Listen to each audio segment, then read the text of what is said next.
AFF Championship is the 12th edition of the tournament, and the 6th edition is under the Suzuki sponsorship.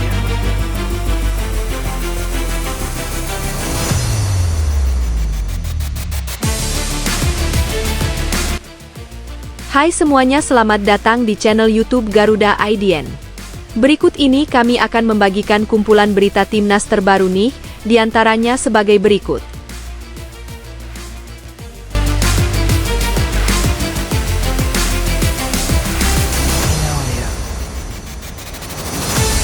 Panitia AFF pusing, tiket ASEAN All Stars versus Manchester United tak laku akibat digelar di Malaysia.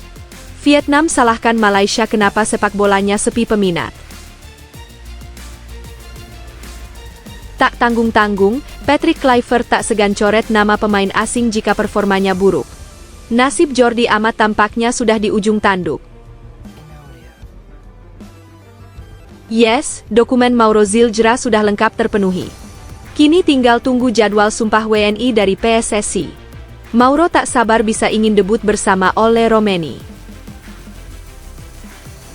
Namun sebelum lanjut ke pembahasannya, alangkah baiknya untuk tekan tombol like dan subscribe-nya ya guys. Jika sudah, mari kita lanjut.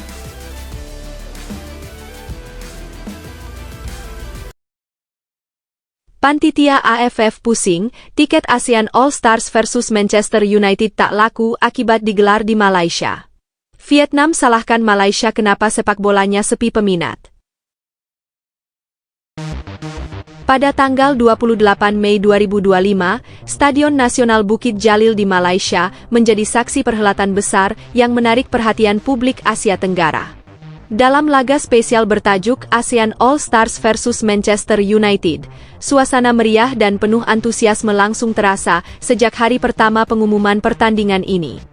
Pertemuan antara pemain bintang terbaik Asia Tenggara dengan salah satu klub paling legendaris di dunia ini benar-benar menjadi magnet tersendiri bagi penggemar sepak bola di kawasan ASEAN.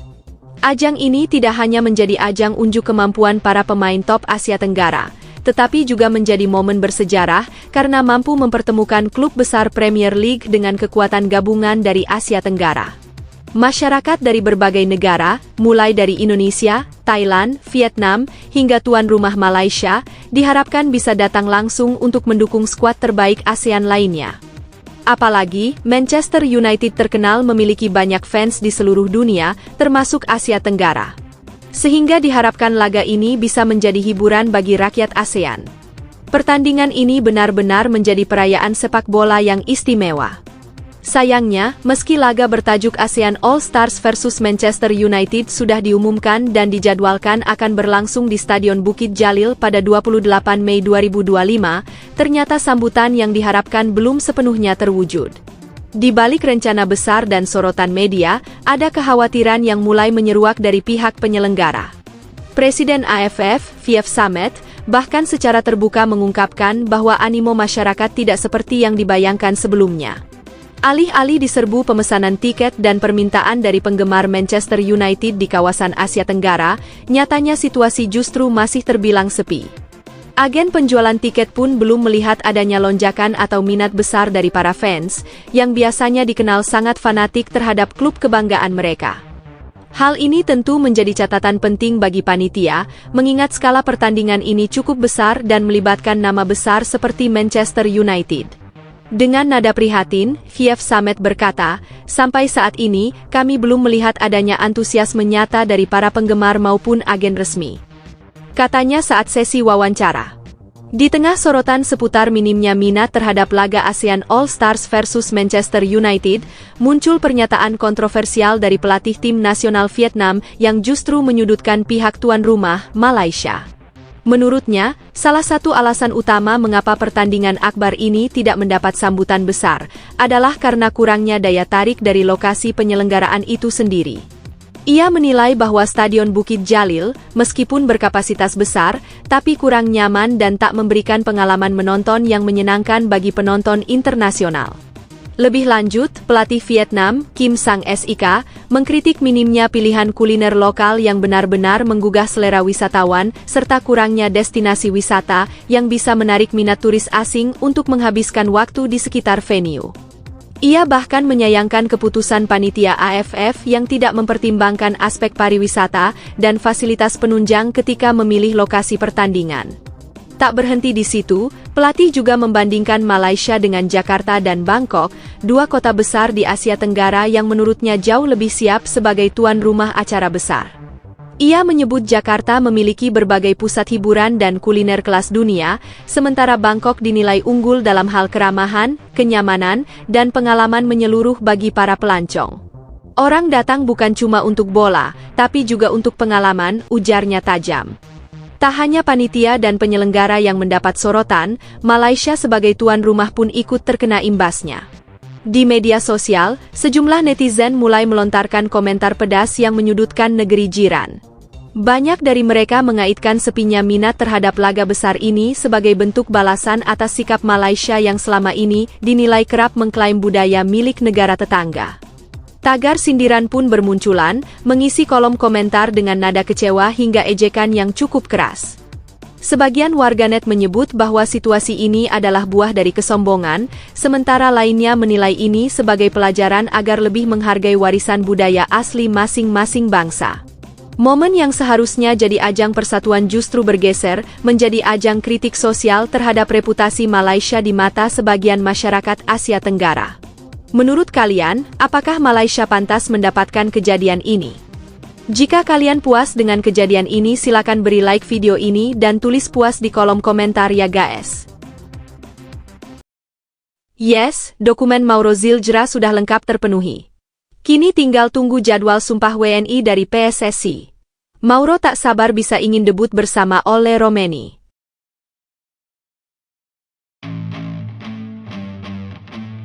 Mauro Zildjian, penyerang muda keturunan Indonesia yang saat ini bermain di Belanda, mengungkapkan bahwa dirinya telah mengajukan dokumen naturalisasi kepada PSSI. Pemain berusia 20 tahun itu kini masih menunggu perkembangan terbaru mengenai proses tersebut. Menurut Mauro, dokumen yang diperlukan telah dikirimkan ke PSSI sejak September tahun lalu. Namun, hingga kini belum ada informasi lebih lanjut mengenai kelanjutan proses naturalisasinya. Meski begitu, Mauro tetap optimis dan berharap segera mendapatkan kabar baik agar bisa memperkuat timnas Indonesia. Keinginannya untuk menjadi warga negara Indonesia bukan sekadar formalitas. Mauro menegaskan bahwa dirinya sudah mantap dengan keputusan ini dan menganggapnya sebagai langkah terbaik dalam karir sepak bolanya. Dengan tekad yang kuat, ia berharap bisa segera bergabung dengan Garuda dan memberikan kontribusi nyata di lini serang timnas. Saat ini, Mauro Zildjian membela FC Volendam, salah satu klub yang berlaga di Eredivisie, kasta tertinggi sepak bola Belanda. Meskipun masih tergabung dalam tim muda, Mauro mulai mendapat kepercayaan untuk tampil bersama skuad senior FC Volendam. Ini menjadi pertanda bahwa perkembangannya sebagai seorang striker semakin menjanjikan. Dengan usianya yang masih muda, Mauro diyakini memiliki potensi besar untuk menjadi bagian penting dalam regenerasi lini depan timnas Indonesia. Jika proses naturalisasinya berjalan lancar, ia bisa menjadi opsi tambahan bagi Patrick Kluivert dalam meramu kekuatan tim. Timnas Indonesia sendiri tengah mengalami peningkatan kualitas dengan kehadiran pemain-pemain diaspora dan naturalisasi di berbagai posisi. Dengan adanya Mauro, sektor penyerangan bisa semakin kompetitif dan memiliki variasi yang lebih baik dalam skema permainan. Keputusan Mauro untuk membela timnas Indonesia juga memperlihatkan ikatan emosionalnya dengan tanah leluhurnya. Meski lahir dan besar di Belanda, ia merasa memiliki keterikatan dengan budaya dan sepak bola Indonesia. Hal ini menjadi motivasi besar baginya untuk memberikan yang terbaik jika kelak mendapat kesempatan mengenakan seragam Garuda. Kini, Mauro hanya bisa bersabar menanti kepastian dari PSSI. Jika semuanya berjalan sesuai rencana, bukan tidak mungkin ia bisa tampil dalam laga-laga penting bersama timnas Indonesia di masa mendatang. Dengan potensi dan dedikasinya, Mauro bisa menjadi salah satu aset berharga bagi sepak bola Indonesia. Masih jadi pertanyaan, Bayangkara FC promosi ke Liga 1 musim depan. Namun, nasib Dendi Sulistiawan di timnas Indonesia masih belum pasti. Pemain satu ini terancam terhapus dari daftar panggilan.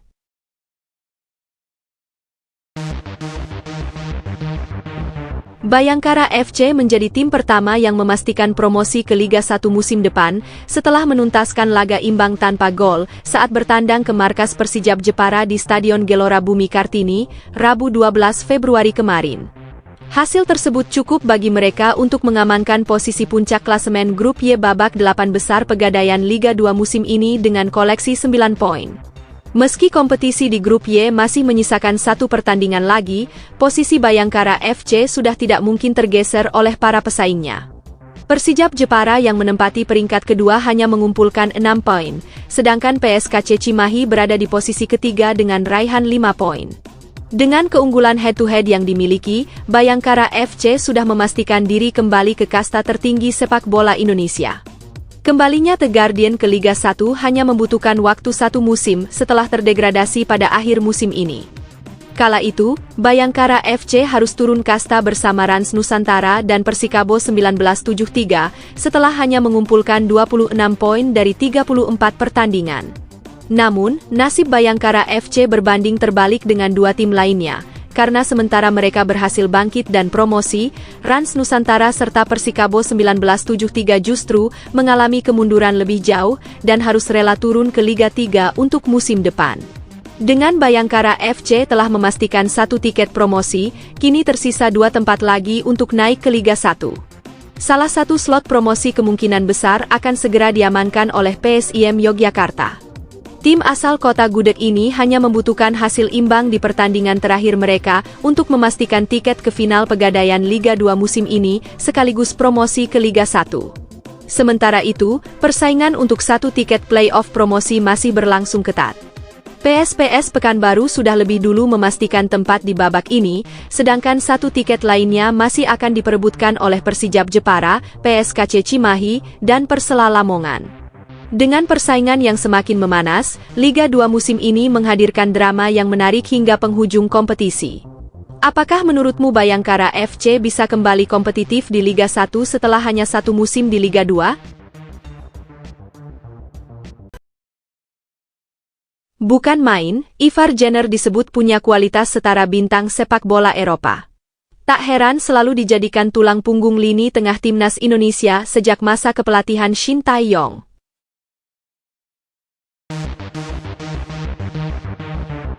Ivar Jenner, gelandang muda timnas Indonesia, baru-baru ini berbicara terbuka mengenai kualitas terbaik yang dimilikinya.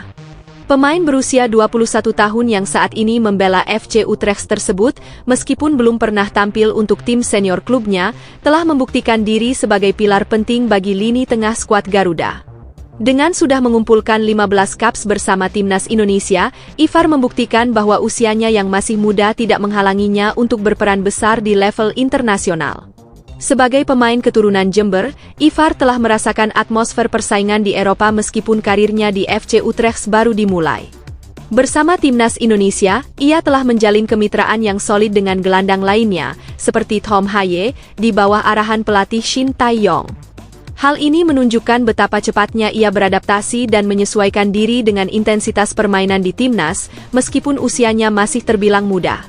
Seiring berjalannya waktu, Indonesia kini memasuki era baru dengan kehadiran Patrick Kluivert sebagai pelatih kepala. Tentu saja, Kluivert akan memiliki pendekatan dan preferensi yang berbeda dibandingkan dengan pelatih sebelumnya. Dalam situasi ini, penting bagi Kluivert untuk memahami betul potensi yang dimiliki oleh setiap pemain, termasuk Ivar Jenner. Dalam sebuah wawancara saat menandatangani kontrak dengan FC Utrecht pada 2021, Ivar memaparkan 3 aspek utama yang ia anggap sebagai kekuatannya. Kualitas pertama yang dimiliki Ivar adalah kemampuannya dalam mengatur tempo permainan. Sebagai gelandang, ia bisa mengendalikan ritme pertandingan dan menjadi penghubung antara lini belakang dan depan. Kedua, Ivar dikenal dengan visi permainannya yang tajam, mampu membaca situasi dan memberikan umpan yang tepat sasaran. Terakhir, Ivar memiliki kekuatan fisik yang mumpuni, membuatnya dapat bertahan dengan baik sekaligus berkontribusi dalam aspek ofensif. Dengan kualitas-kualitas tersebut, Ivar Jenner jelas menjadi pemain yang bisa diandalkan oleh Patrick Kluivert untuk mengatur permainan timnas Indonesia di lini tengah. Jika dimanfaatkan dengan tepat, Ivar bisa menjadi salah satu kunci utama kesuksesan Garuda di kancah internasional. Terlebih, dengan adanya pelatih yang berpengalaman seperti Kluivert, peluang Ivar untuk berkembang dan tampil lebih maksimal semakin terbuka lebar. Bukan main, Dion Marks ternyata punya statistik yang bagus di level klub. Pernah membela beberapa klub papan atas di Eropa. Masa depan timnas Indonesia dipastikan cerah.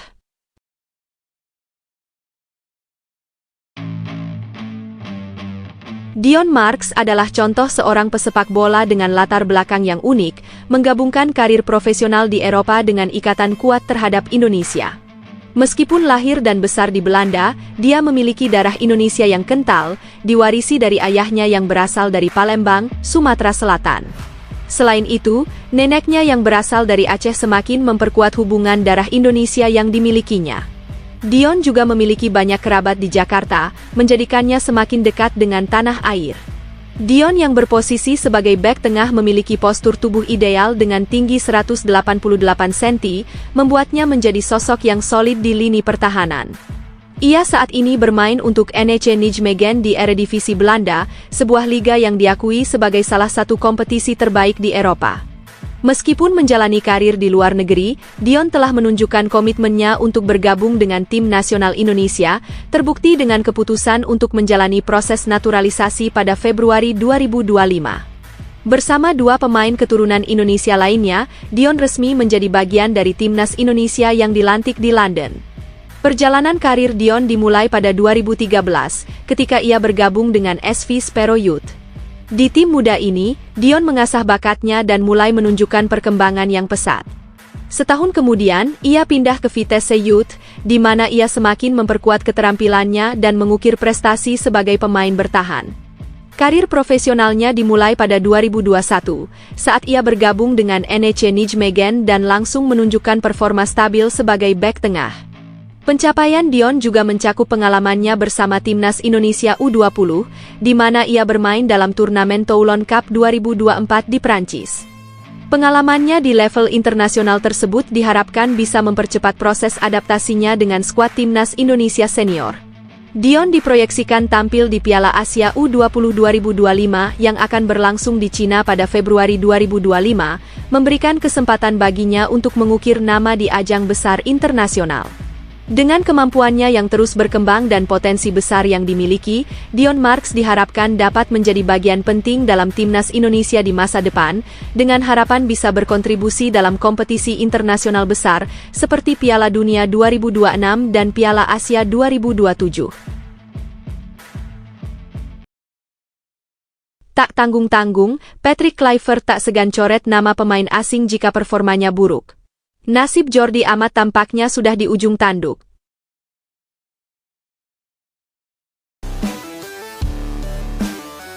Patrick Kluivert, saat diperkenalkan sebagai pelatih baru timnas Indonesia pada Januari 2025, memberikan penekanan penting mengenai menit bermain pemain di klub masing-masing.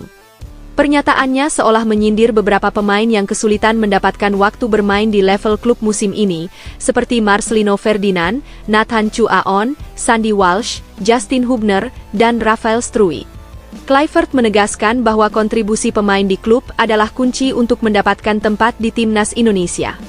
Sandy Walsh, meskipun sempat kesulitan mendapatkan tempat di Cafe Mechelen di Belgia, kini memiliki peluang besar untuk bermain lebih sering setelah pindah ke Yokohama F. Marinos di Jepang, yang kompetisinya sedikit lebih rendah.